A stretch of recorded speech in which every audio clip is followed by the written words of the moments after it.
ميزنا الله بقرآن يعصمنا إن غصنا مال. إن مهمتنا في الدنيا ندعو لله بإذلال. سوره التین 95 سوره قرآن بوده. در مکه مکرمه نازل شده، از 8 آیت عبارت است. این سوره کریمه دو موضوع را بیان و ظاهر می نماید. یکم، نوع بشر را گرامی داشتن الله تعالی و دویم، ایمان به روز حساب و جزا. سوره کریمه با قسم با مکانهای مقدس و مشرف که آنها را برای نزول وحی پروردگار به انبیا و رسولان خود خاص گردانیده است آغاز می شود. آن مکانها با اکثر روایت ها بیت المقدس، کوه طور، مکه مکرمه است. همچنین به انسان یادرس می سازد که او را الله تعالی در بهترین صورت خلق نموده است. شاید شکرانه او تعالی را کند. شخصانی که شکر نعمتهای پروردگار خود را بجا نآورده غفلت می‌ورزند. بازگشتشان به پایانترین درجه های جهنم است. همچنین کافرانی که زنده گردانیدن بعد از میرانیدن را منکرند و آن دلیل و برهان‌های را که بر قدرت الله تعالی در خلق کردن انسان‌ها دلالت می‌کنند نادیده می‌گیرند، سرزنش می‌شوند. سوره با بیان کردن عدل پروردگار در پاداش دادن مؤمنان و جزا دادن کافران به آخر می‌رسد. بسم الله الرحمن الرحیم. آغاز میکنم به نام الله که به اندازه مهربان و به نهایت با رحم است. والتین والزیتون. قسم به انجیر یعنی شهر شام و قسم به زیتون بیت المقدس، از بس که انجیر و زیتون نفع بسیار و فایده و برکت زیاد دارند. در اول این سوره مبارک خداوند به نام این درختان پرفیض خود قسم یاد کرده است. بعضی محققان میگویند که در اینجا و تین و زیتون اشاره به دو کوه است که یکی آنها در نزدیکی بیت المقدس و دیگر در دمشق واقع شدند. موافق فکر آنها سوگند به آن مکانهای مقدس است که این درختان در آنجا می رویند. بعضی مفسران گفتند که مراد از تین مسجد دمشق است. قرطبی می گوید مسجد اصحاب کهف است. بعضی دیگرها می گویند مسجد نوح علیه السلام در جودین است. الله داناتر است. و طور سینین. و قسم به طور سینا.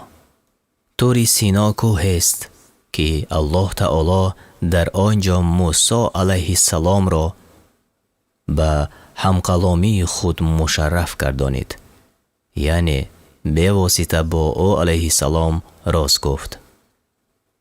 آن که محل آغاز نبوت موسی علیه السلام است و کوه است صاحب درختان سرحاصل. سینین به معنای مبارک است. و هذا البلد الامین.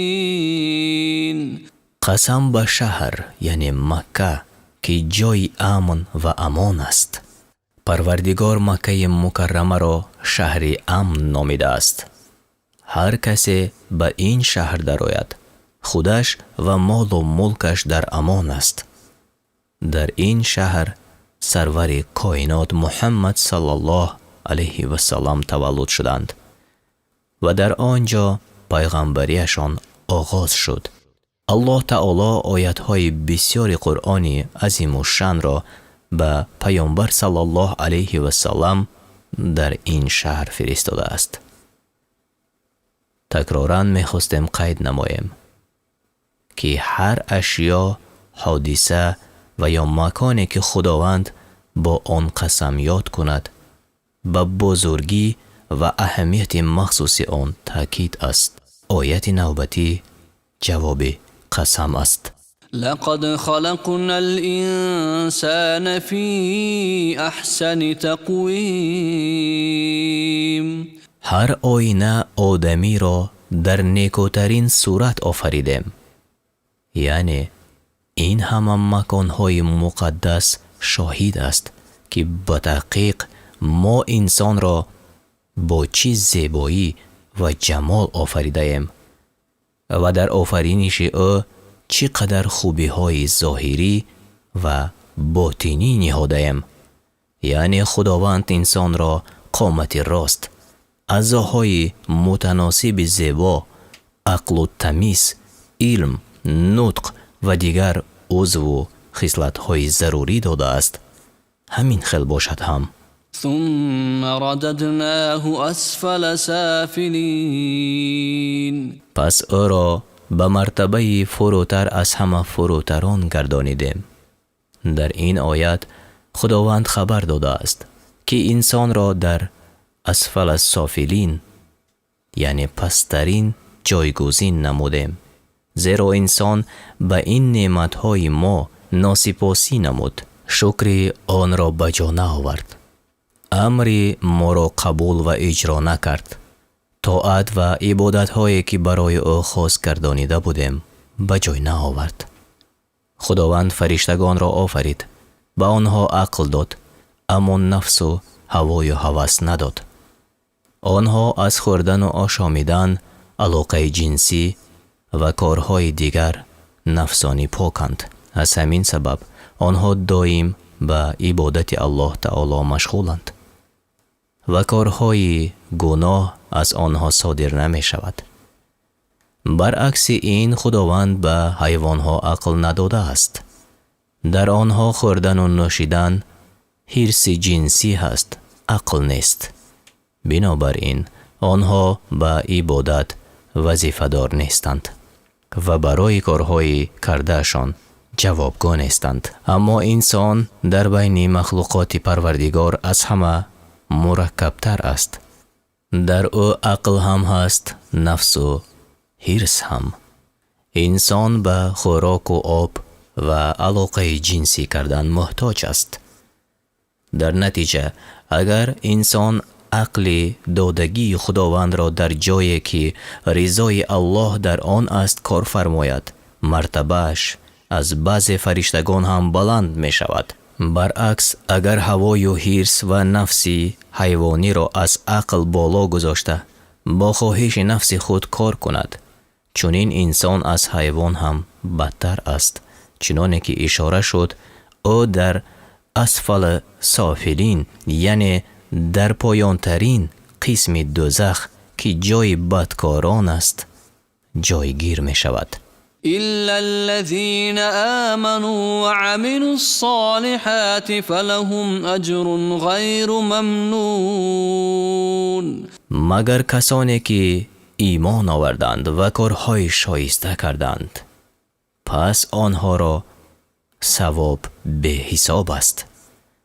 آنانی که به پروردگار خویش ایمان آورده عملهای صالح نمودند و پیغمبر فرستاده او تعالی را اطاعت کردند، صاحب اجر و ثواب بزرگ می گردند که آن جنت است.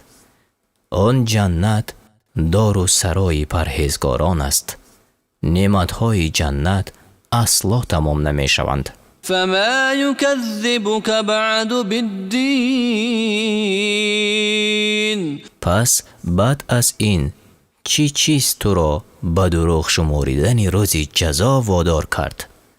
ای انسان، بعد از درک این همه دلیل و برهانهای آشکار و قاطع، آیا دلیلهای معقول روز جزای و مکافات آن را انکار نمودن ممکن است؟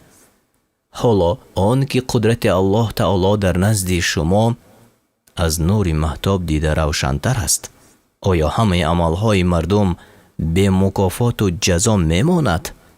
هرگز. أليس الله بأحكم الحاكمين؟ آیا الله از حکم کننده ترین حکم کننده ها نیست؟ بله هست. البته الله تعالی در حکم و قضا و جدا کردن عملهای نیک و بد بندگان عادل ترین عادلان است. بنابراین هر بنده را موافق عملهایی که کرده است با عدالت خود حکم می کند، چون که او تعالی ظالم نیست. به روایت برا ابن عازب آمده که اگر شخص سوره و تین را تا آخر قرائت کند باید بگوید سبحان الله و بله انا علی ذاهلیک من الشاهدین، یعنی بله و من نیز یکی از همین شاهدانم. پایان سوره تین. ولله الحمد.